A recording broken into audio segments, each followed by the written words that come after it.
تضاد. اور پھر یہ بھی کہا کنڈی صاحب نے کہ آپ کی پارٹی میں بہت سارے ایسے لوگ ہیں کہ اگر ہم اتحاد بھی کر لیں انتخابی تو وہ ہمیں ناقابل قبول ہیں. سر ایسے لوگ آپ نے بٹھائے ہوئے پارٹی کو وجود میں آئے ہوئے ابھی کچھ دن ہوئے ہیں، لیکن اس وجود کے پیچھے تھوڑا سا چلے جائیں گے تو ہم کوئی ایسے لوگ نہیں ہیں کہ جو کہیں آل آف اے سڈن آیا کہ ہم نے کوئی نیا کام شروع کر دیا.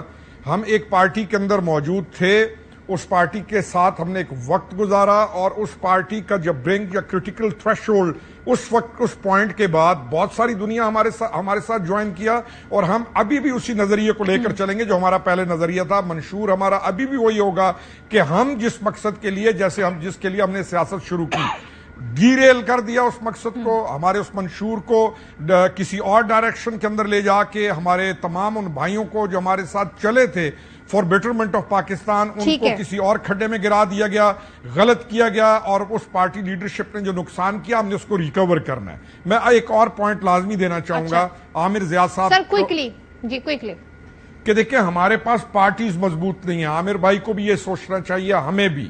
ہمارے پاس پرسنالٹیز مضبوط ہیں، ہمارے پاس پارٹیز مضبوط نہیں ہیں. پارٹیز مضبوط نہیں ہو سکتی جب تک لوکل گورنمنٹ سسٹم نہیں آتا، اور جب تک پارٹی مضبوط نہیں ہوتی وہ کبھی بھی. جی ٹھیک ہے، بہت شکریہ. روکڑی صاحب ہمارے ساتھ موجود تھے، عامر ضیاء صاحب ہمارے ساتھ موجود تھے. آپ دونوں کا بہت شکریہ. اور اس وقت ہمارے ساتھ موجود ہیں میئر کراچی مرتضی بہار صاحب، اور پاکستان پیپلز پارٹی پہلی بار اپنا میئر لے کر آئی ہے. تو جاننا چاہیں گے ہم مرتضی بہار صاحب سے کہ اب کیا ایسی تبدیلیاں آئیں گی. خاص طور پہ کہا جاتا ہے کہ جی اگر کوئی تبدیلی آنی ہے، عوام کی زندگی میں ریلیف آنا ہے، تو وہ لوکل حکومتیں ہی لا سکتی ہیں. وہ کوئی منسٹر، کوئی MNA نہیں لا سکتا، کیونکہ ان کا کام قانون سازی ہوتا ہے. عوام کے کاموں کا اور دکھوں کا مداوع کرنا جی وہ بلدیاتی حکومت کے پاس ہوتا ہے. بہت شکریہ مرتضی بہار صاحب. سر پہلے تو یہ بتائیے کہ اب ہم نے دیکھا ہے آتے ہی آپ ان ایکشن ہیں، سو کیا چیلنجز ہیں آپ کے خیال میں جو اس وقت آپ نے فیس کرنے بطور میئر کراچی؟ جی بہت شکریہ. سب سے بڑا چیلنج میں سمجھتا ہوں منفی سوچ ہے جو رکاوٹیں کریٹ کرتی ہے. وہ سوچ جو کہ بتاتی ہے کہ کام اچھا نہیں ہو سکتا، کام نہیں ہو سکتا. میں سمجھتا ہوں سب سے بڑے رکاوٹ یہ، اور اس سوچ کو عبور کرنا ہے. جو منفی سیاست کرتے ہیں ان کو قائل کرنا ہے کہ ہم سب کے بہترین مفاد میں ہے کہ ہم لوگوں کی خدمت کریں، لوگوں کے مسائل کو حل کریں. میں سمجھتا ہوں اگر وہ منفی سوچ کو ہم ختم کرنے میں کامیاب ہو جائیں، ایشوز آٹومیٹکلی ریزولوشن کی طرف جانا شروع ہو جائیں گے. اور یہ اس لیے بہت ضروری ہے بیکاز کراچی ایک ایسا منفرد شہر ہے جہاں پر ہر سیاسی جماعت کی اپنی ایگزسٹنس ہے. ہر سیاسی جماعت کے پاس کوئی نہ کوئی مینڈیٹ ہے، کوئی نہ کوئی الیکٹورل ریپرزنٹیشن ہے. اور حالیہ بلدیاتی انتخابات میں بھی جہاں KMC کی کمان پاکستان پیپلز پارٹی کے پاس آئی ہے، اس کے علاوہ 25 ٹاؤن جو کراچی کے ہیں اس میں 13 ٹاؤن پیپلز پارٹی کے پاس ہیں، 9 ٹاؤن جماعت اسلامی کے پاس ہیں، اور جو ہے پاکستان تحریک انصاف کے پاس ہیں. تو میں سمجھتا ہوں کہ سب سے امپورٹنٹ چیز ہے یہ کہ ہم اپنے سیاسی جو اختلافات ہیں ان کو سائیڈ میں رکھیں، اس کو بالائے طاق رکھ کے ہم ایک ایجنڈے کے اوپر کام کریں، اور وہ ایجنڈا ہے کراچی کی عوام کی خدمت کرنا، کراچی کے جو مسائل ہیں ان مسائل کو حل کرنا. پاکستان پیپلز پارٹی یہ چیز کرنے کو تیار ہے، اور میں بار بار ان لوگوں کو کنونس کرنے میں لگا ہوں، قائل کرنے میں لگا ہوں کہ جی منفی سیاست کو چھوڑیں، منفی پروپیگنڈا کو چھوڑیں، آج کی بات کریں. آئیے ہم سب مل کر بیٹھ کر کام کریں تاکہ 4 سال کے بعد ہم کراچی والوں کو بتا سکیں کہ جی آپ کے جو نمائندے تھے ان نے کس طریقے سے سٹی کاؤنسل میں ایسی پالیسی بنائی، ایسے فیصلے کیے جن کا فائدہ آپ کو ہو رہا ہے، تاکہ پانی کا آپ کا مسئلہ حل ہو پائے، آپ کے سیوریج کے مسائل حل ہو پائیں، آپ کے ٹرانسپورٹ کے انفراسٹرکچر کے مسائل حل ہو پائیں، آپ کے بچے بزرگوں ماؤں بہنوں کے لیے ایسے پارکس پلے گراؤنڈز اویلیبل ہوں کہ وہ جا کے شام کو تفریح بھی کر سکیں. سیاسی مخالفین کو، جس میں آپ نے کہا 9 ٹاؤن جماعت اسلامی کے پاس ہیں، 3 تحریک انصاف کے پاس ہیں، ان کو آن بورڈ کیسے لا سکیں گے؟ وسائل کی تقسیم جو ہے مساوی طریقے سے کیسے ہوگی جب وہ آپ کی لیجیٹیمیسی کو ہی چیلنج کر رہے ہیں، جس طریقے سے انتخاب ہوا اس کو چیلنج کر رہے ہیں؟ یہی تو سب سے بدقسمت چیز ہے ہمارے شہر کے اندر کہ کوئی نہ کوئی کسی کو چیلنج کرنے میں لگا ہوا ہوتا ہے. ہم سٹیٹس کو کیوں نہیں چیلنج کرتے؟ ہم اس بات کو کیوں نہیں چیلنج کرتے کہ آئیے شہر کے جو مسائل ہیں اس کو حل کیجیے، آئیے بیٹھتے ہیں پانی کے مسائل کیسے حل کر سکتے ہیں، ہم اس کے اوپر بات نہیں کرتے. تو وہ تو اپنا حق بتاتے ہیں، یہ ہمارا حق تھا، ہم نے زیادہ ووٹ میئر بن جائے، ہمارے نمبر زیادہ، نظامت اس کے پاس آ جائے.